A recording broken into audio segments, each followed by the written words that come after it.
host of CX&Chill, Stephanie Todd. Today I'm going to be your captain when we talk CX with the CXO of Pacific Life, Ryan Hart. Stay tuned to learn more about a customer-centric culture, what you really need to focus on in terms of commonalities between businesses, and how you can really look at customer research within your own organization. Oh, wow, you did it. You did great. Yeah, just cut the organization.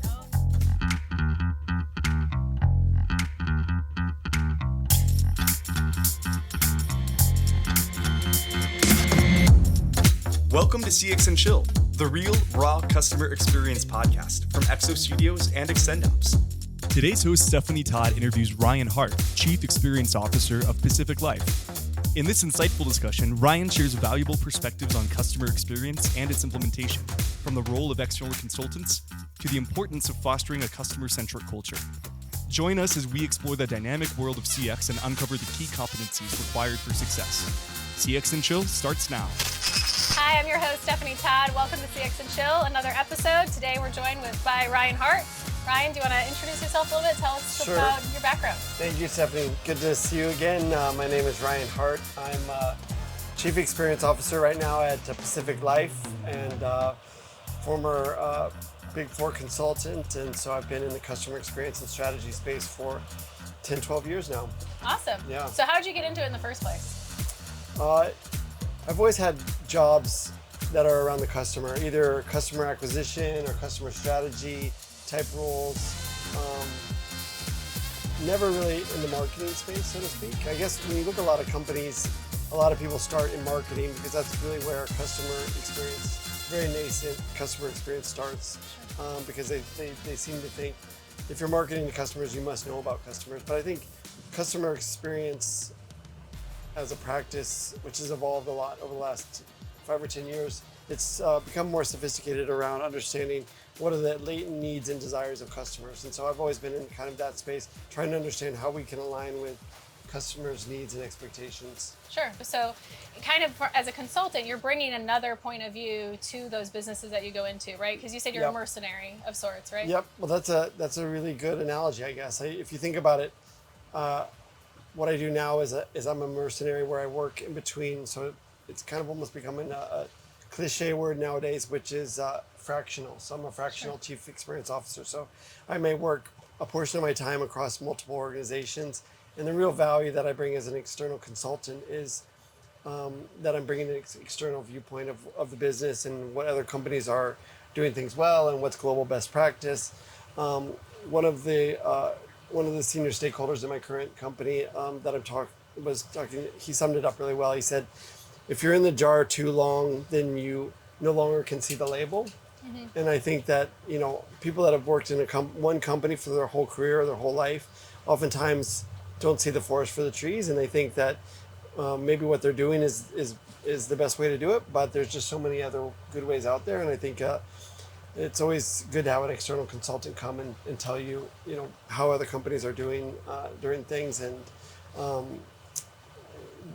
people often say that a consultant will borrow your watch to tell you the time. Mm-hmm. Yeah. So I think that if you think about it from that perspective, there is some value in that. Mm-hmm.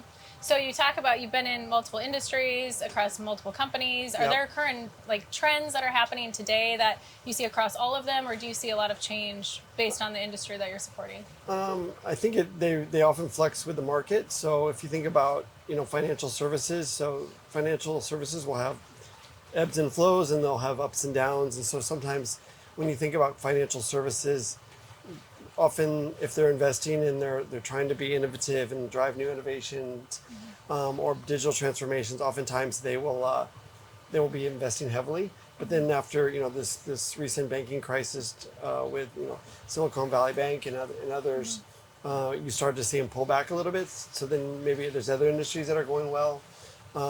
I have worked in airlines. I've worked in pharmaceuticals, a number of different industries, and I think probably healthcare and pharmaceuticals and things around that space are people's health tend to be pretty stable, just because people are always going to need medications and they're always going to need health services. So. Sure. So when you're working across them and you look at some of those trends or across the industries, are there things that you think, oh, wow, this is something that all of them tactically, for the people listening, you can apply, rather easily, or some easy fixes, or some like Sure. bigger mindsets that they just need to be thinking about when they're looking at changing CX within theirs? Yeah, I think it always starts with the customer, and I guess if I was able to get $1 for every time that I heard someone say, well, we know what the customer wants, or we've Yeah. built this product or this service, and then basically they come back to consultants and they say, well, actually, we need to actually market better to customers because we created a really bad product that doesn't align with customer service, Sure. what customers actually need and want. So like, how can we actually market it better to them so they'll buy this product that they don't really need? I think, going back to answer your question, I think that customer research is so critical. And I've never met a company that does enough customer experience research to really understand how are customers going to use their product, what are the needs that they're trying to solve for, the problems in that person's life. And so I think for me, trying to unlock that those latent needs and desires. So like, what are customers not telling you that they really need, that you can find a really good place to deliver value in their life. Yeah. So So from a customer experience research standpoint, Yeah. we've talked about, Henry Ford's quote of, do Yeah. customers really know what they want when they talk about, more horses versus Sure. a, higher horsepower car, Yeah. whatever. Yep. Yeah. And so when you think about that, how do you conduct research in a way where you're going to pull the right information out if maybe Sure. they don't know what they need or want? Well, that's a really good conundrum. I mean, people need to reconcile the idea. It's like, oh, but you have Apple. Apple basically said that we know what customers want. We're going to create this product or service for them. What happens is you basically customers are not going to tell you that they need a car if they don't know it exists, right? So that's why, you're in a company, you're being paid to uncover what are those insights that they're not telling you in those breadcrumbs, whatever, to say, okay, this is what they're saying, then draw a dotted line back to your capabilities, like what you can deliver for, either by technology or service or something, that will actually unlock value for them. And then that's really where the magic is. And so it's really hard. It's easier said than done, because obviously, if it was that easy, then everyone would be creating multi-million-dollar products and services. But if you basically listen to your customers and then you say, oh, okay, you told me that you needed a faster horse, but we have the ability to create a car. So then why don't we create something that will help you with your transportation, that will solve that problem for you. Okay, great. And then I know one of the other things that has come up before is you've talked about across every company, there Yeah. are some of those main kind of commonalities that come across. Do you want to talk a little bit more about that? What do you mean about that? Sorry. In terms of like all of them need to have customer research. When you're doing okay. strategy or experience design, Yep. you kind of came across those main 5 categories Yep. of what people need to implement. Sure. So what I meant when we were talking about that was, the good thing about customer experience is that it's pretty much applicable no matter where you're applying it. So it's whether if you're actually talking about an airline or a retailer or a manufacturer, basically you look across any of those companies in the same kind of methodologies and tools and thinking apply. So if you were to think about, as a company, if you're starting very early and you're just trying to build this customer experience capability, really we see that there's 5 key capabilities or competencies that we say that most every company that's a customer experience leader, so to speak, has, and they do well. And so if you look at like, Marriott or Google or Amazon, I mean, all these companies consistently do 5 things. And those 5 things are, they have a really strong research capability, which is, I think it's almost at its core. You start with research. Then you're able to basically prioritize your allocate your resources based on what the research is telling you. Then you start designing. So you design the right experiences for your customers based on what they're telling you. So these design capabilities then allow you to bring to life this customer experience vision that you have. Once you have a vision that you prioritize, that you research, prioritize, and design for, then it's about an enabling. So enablement is the 4th one. That's actually giving the tools and technology and the capabilities to your staff or your team to be able to deliver on this vision. The fifth one is then at some point the CEO or someone's going to come and say, well, we're investing in this. What's the return? So you need to be able to measure. So measuring these interactions, if we make a change on the website, if we make a change in our service flow or something, are we seeing a bump in sales or acquisition or what have you? And then wrapped around that is culture. And so culture, without the right culture, really any one of these competencies will fall apart. So you have to have a customer-centric culture. And customer-centric culture takes a long time to create or foster. Oftentimes, I talked to Microsoft once and they told me that's going to take them 7 years to create a customer-centric culture, because it's just like a large ship, and we're on a small boat here, but if you're on a large ship, it's like pivoting on a it doesn't pivot on a dime. So you to change the whole organization takes time. So I would say a minimum of maybe 1 to 3 years just to even begin to become more customer-centric. Yeah, well, and when you look at startups who, their culture is usually pretty tight-knit because they have a lot more control, but then as you grow and scale, that's going to change. And so, kind of looking at that from a cultural perspective, how, like some of these big companies, do you go in and help them with some of that? Like, what have you seen in terms of how do you impact that and measure that over such a long period of time? Sure. Well, I think that's a really good point, Stephanie. So when you talk about a company that starts from, let's say, a startup, it starts, very tight knit. Maybe it starts in someone's garage, and the culture is very ingrained in everyone. But as you get bigger and you begin to scale, the distance you are from that where you started to where you are, 3 or 5 years from that point, then becomes, it dilutes that initial culture. And so oftentimes what we find is really to make people still excited about why the company was started, how we're helping customers, how we're helping society. I think it's about rallying around a purpose, and so having a really clear purpose of why was our company established, or why are we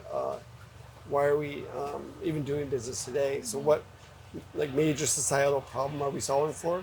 And then I think it's helping people understand why that's relevant for them in their life. So oftentimes you have a lot of people, and I talk about it about like a frozen steak. You have a lot of the senior management that are going to these conferences and reading Harvard Business Review, and they understand why customer centricity is important.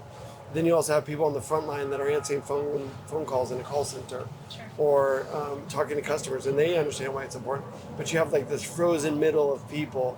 It's like some people call it like the permafrost, that they clock in at 9, they go home at 5. They're like, why do I need to change my job? Why do I need to be customer centric? Because getting to those people, you really need to understand what's the purpose and why is it relevant to them, and how is it going to benefit them for being, more focused on the customer. Especially when they get so large, they have so many customers, it's hard to really focus and care about each interaction, which it really depends on the company culture, who, if they're focused on it or not.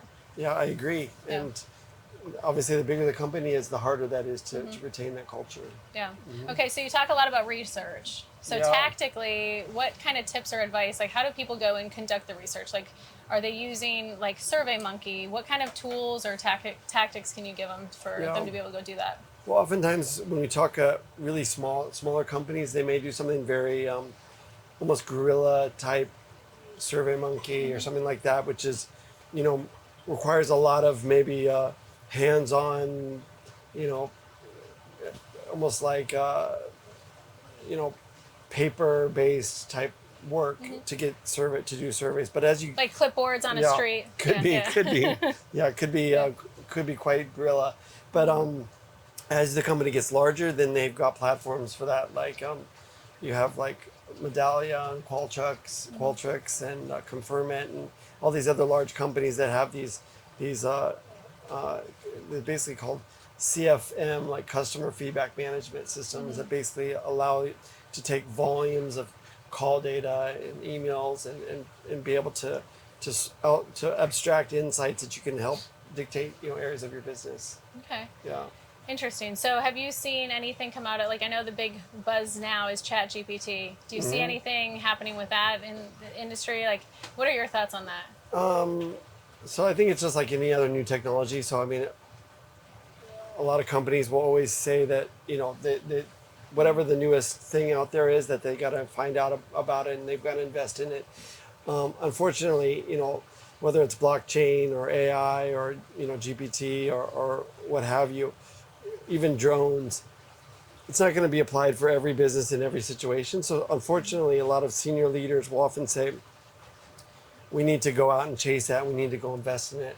But in reality, that money's probably better spent in just doing basically blocking and tackling type things, like to build out the practice, have governance around it, have like a really good secure feedback loop around the customers, designing those experiences in the right way and being able to action on those insights. I mean, those kind of basic blocking and tackling things that aren't sexy, not as sexy as like chasing the shiny thing in the market, oftentimes will produce a lot better return. Sure. Okay. Another thing I thought was interesting that you brought up was around culture. Yeah. So how do you make sure that based on where your customers are or the people supporting those customers have an insight on how those customers want to be served or delivered, and how do you make sure you can do that based on their specific requirements? Like you had brought up Japanese culture and not wanting things delivered early as an example. I don't know, do you remember that conversation? Yeah, okay. No, I do. Yeah. So, well, I think certainly in the United States, you see a lot of people that are has a very U.S.-centric viewpoint, right? Yep. And so they assume that oftentimes those people, U.S. companies often will think, how would U.S. customers react to this, and what would U.S. customers want? I think that is a very kind of almost a narrow viewpoint. Whereas if you think more broadly, and certainly in the world is becoming a lot more diverse and inclusive, and a real focus around accessibility. I think those are having a more open, inclusive mindset to understand how would somebody interpret this that doesn't speak English as a native language. How about someone who can't see, that they don't have the same eyesight as someone that's that's fully able, for example. Sure. I think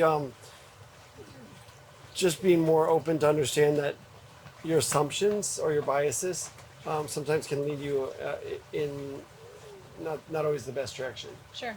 Yeah. And then how do you make sure that even at the very lowest level, front line, whether it's delivering pizzas or it's delivering a product or service, how do you make sure that then that's communicated and shared across that whole vision? So, I mean, that's a whole nother practice of customer experience communications. So being able to, once you're measuring all of these interactions that you're having with customers and you're getting all these insights, you need to communicate that to the organization, because, it certainly benefits more than just the customer experience team. So basically saying, okay, this is what's happening, this is what customers are telling us, and more importantly, this is how we're addressing it. And so it actually, people see that, okay, we're listening to customers and we're putting it into action. So I think that creating almost like a closed loop feedback mechanism is important, just almost as important as getting feedback from customers. Okay. Yeah. And then what about do you have any examples of just utter failures or things that you're like, oh man, either the company or you were thinking, okay, we're going to go do this, and then it just, something people can learn from where they won't make the same mistake, or same learning, I should say, not a failure, not a mistake. Yeah. Well, I can't necessarily point to one specific idea that one big failure that I've personally helped, I guess, generate or give birth to, but I've certainly been dropped into a lot of companies that are really messy, and oftentimes what I see is that there are a lot of people with good intentions doing a lot of things, but at the end of the day, they don't really have a clear vision of where it's all leading to. Sure. And I think I would say almost 90% of the problems that I see in large companies or even small companies is just, they just don't really have a clearly articulated vision of what they want to do, right? I mean, I understand if you're selling widgets, you want to sell more widgets but I mean, what's the bigger vision that rallies everyone that works at that company around, that they can say, no, we're not just selling mortgages, we're helping people buy their first home and empowering them to live a richer, more more meaningful life. And so it's I think that one of the best analogies that I've often used is I say that it's like going to the hardware store and saying, no one goes to the hardware store to say this, I want to buy a drill, right? Because, I mean, if you bought a drill, you just go home and put it on your shelf, like there's no point in that. But you say, okay, if I went to the hardware store and I bought a drill, it's because that person wants to make a hole. Sure. And you say, a lot of companies stop there and they say, okay, I sold the person a drill, they go home, they make a hole in their wall, but then it stops there. If you took that even one step further, it's like, why do you want to make a hole? And they say, oh, well, my stepmother's coming over this weekend and we don't have enough pictures of our kids around the house, and I gotta put up a bunch of pictures. Then all of a sudden, then you see, okay, it's more than just selling them a drill. Now it's like, okay, well, they need frames. They need to think about how they're going to design their interior, or how that's going to complement their existing interior design. I mean, there's just so many other things that it becomes a much richer conversation. Yeah. Well, it sounds like it's almost tied to an emotional experience. Totally. Right? The emotion of that end experience, not necessarily putting a hole in the wall, but having that mother-in-law, her face, or maybe not getting in the doghouse because your wife's mad that there's no pictures of and she hears about it or whatever it is. But we only have pictures of your girlfriend, right? that would probably not go over well with the mother-in-law. No. But if you think about it, I mean, everything at its most simplest, I mean, customer experience is about emotion. Yeah. And even when I was at Forrester Research, we would often talk about, companies that don't focus on emotion, on customers' emotions, ultimately will lose touch with their customers, and a gap will begin to develop. So, I think whether you're selling insurance or you're selling Radio Shack or radios at Radio Shack, I mean, basically you have to align with your customers' emotions because you're basically helping them solve a need, and oftentimes that's an emotional need. Okay. Yeah. And then how about something successful, whether it was something you helped create or something at a company you were at, or maybe something you experienced on your own, but it's an amazing example of customer experience that you've seen or been a part of? Well, I'm really proud of the work that we did at Breeze Airways. And so Breeze Airways is a new airline that just launched in the United States on the southeast part of the U.S. And that was by the same CEO, David Nealman, who basically started JetBlue. Oh, sure. And so basically, so he started this new airline called Breeze Airways. And so he was so focused, and his whole team was so focused because they launched it during the pandemic, about getting up and running just from a compliance standpoint and regulatory, that they had no time to think about what is our customer experience? What is our guest experience going to be? They call them guests. And so just being a part of that and helping them, they came to us with pretty much a blank slate to say, hey, can you help us with our guest experience? And so, we created a vision, we created a roadmap, we helped them focus on like, what would the digital experience look like? What are some ideas for how we can improve the in-flight experience? And then, we started with a small group of 4 people helping them. And then when we rolled off it about 8 months later, we had 17 people across 7 work streams doing a ton of work for them. And I think they're in a much better place now because of it. Yeah. So a lot of it also sounds like it was bringing people together across functional groups too. Absolutely. Yeah. Okay. So I have to laugh though too, because we talk customer experience, and I do think that companies who do things well also focus on, maybe you don't call that person or consumer a customer, right? So people always play around with CX or consumer experience or whatever, and it's funny, I used to always say I think it's just XX, because you don't know, is it patient experience, is it customer, and then when you Google that, that's not a good term or analogy to use, acronym, it doesn't actually work that well, so I've actually avoided that. But I do think it's a good point where instead of it being customer experience, it's really 100%. Is it member, is it guest, is it whatever that looks like. Uber is riders, drivers, everyone kind of has their name if it's not a true just like kind of basic customer. And I think that's a really good point, Stephanie, because for me as well, like I'm also a big proponent of being inclusive. I think customer experience is quite narrow focused. Right now at Pacific Life, for example, I'm pivoting. It was this, when I came in there, it was the CXO, which is the customer experience office. And I've now dropped the C, and I told everyone we're the experience office. So you match EXO Studios then. EXO. Exactly, oh, look at you. You're just you were so intrigued. You're like, I'm just going to copy you guys. You left a big impact on my life. What can I say? So basically, because it's about partner experience, it's about employee experience, about policy. I mean, it's like everyone across that ecosystem, and so it's always best to be as inclusive as possible. Great. Yeah. So how about one of the things that we like to ask on the podcast is, we talk about CX&Chill, but one of the other hashtags is stay wild. So it's all focused on what do you do in your spare time for fun, or what do you do to stay wild? I know there's been some different interpretations of that question, so we've had some interesting answers. But we'll keep it PG. Yeah. Okay. Definitely. This is funny because David, who's the captain of the boat here, we were talking about this earlier. I mean, for me, I always listen to club music. Which is surprising. I wouldn't guess that with you're very iron pressed. There's the captain. He looks intoxicated. I'm a little concerned about it. I know. I'm just kidding. He has not been drinking. He has not been drinking, for the record. I feel like I need to look back to make sure we're not going to run into anything. No, but I think we have the same taste in music, which I always listen to club music. And so it doesn't matter if I'm driving the car with my kids or if I'm flying an airplane at like 5 a.m. I'm always listening to club music because it just gets me up, gets me pumped up and ready for the day and for everything ahead. So I guess that's a PG answer. Okay. Yeah. So while people are seeing you at the airport at 4 or 5 a.m, they're thinking you just came from Vegas and didn't sleep because you're walking around jazzed I just walked out of the club. EDM. I just walked out of the club right into the taxi to the airport. It's perfect. It's great. It's funny because I was on a flight, I think I was flying to New York actually, and I was on a flight and I was listening to music, and this guy also next to me was jamming. I was like, oh, what kind of music are you listening to? And he says, I'm also listening to club music. And I was like, oh, wow. And so we're chatting. Ends up, he's a really well-known DJ in London that was in New York for or it was in California or something for a live show.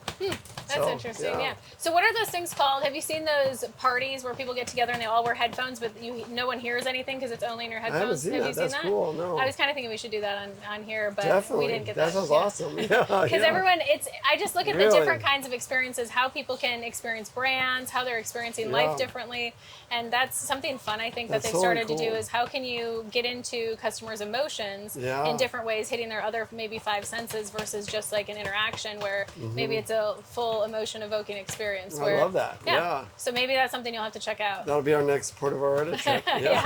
We'll all be in headphones jamming, not knowing what anyone is listening to. Right. Yeah. In Spanish. In Spanish, yes. We'll have to practice because I think both of us are very bad at our Spanish. We're muy mal or muy malo? Muy malo, muy mal. We don't know. Okay. So yeah, because you speak what, Japanese too? I speak Japanese. Yeah, I speak Mandarin. Mandarin, okay. Yeah. Nepali. Okay, what's the funnest word out of any of those? Most fun. I think my favorite word is gezellig. Okay. It's Dutch. Okay. And this is very gezellig, which means that you're very cozy. It's like very cozy. Sure. You're with friends. It's nice and warm, chill, a little bit of music. I like it. Yeah. Yeah. It's a great word. Yeah. Yeah. Well, thank you so much for being on our show. Thank you so much. I appreciate it. Yeah. And we look forward to our next episode. Hopefully you enjoyed this one, and we appreciate you being on the show. Thank you so much, Stephanie. Yeah, thanks. Thank you. And that's our show. CX&Chill is a production of Exo Studios, the creative marketing arm of ExtendOps, with today's host, Stephanie Todd, executive producer, Sean McCreary, producers David Spear, Clarissa Coronado, and Memo Davalos, editors and videographers Carlos Alfonso and Santiago Aguirre, graphic support from Jordan Madrid, and social media guru Claudia Corona. Thanks for tuning in. Check us out next time for more CX&Chill.